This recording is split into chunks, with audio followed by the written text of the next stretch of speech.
హనుమంతుడి జీవితంలో రెండు ప్రధానమైన విషయాలు, ఒకటి కర్తవ్యం, రెండు స్మర్తవ్యం. మనం కూడా అదే నేర్చుకోవాలి.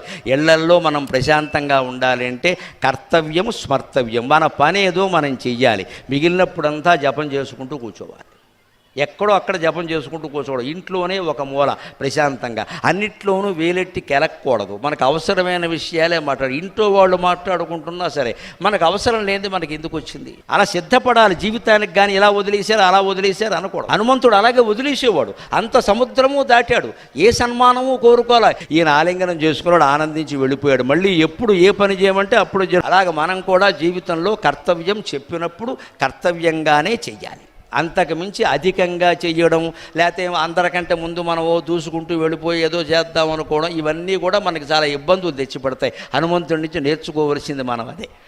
మిగిలిన సమయం అంతా ఏం చూడండి, ఇప్పుడు రామ రామ రామ అనే తారక మంత్రాన్ని జపించుకుంటూ ఉన్నాడు.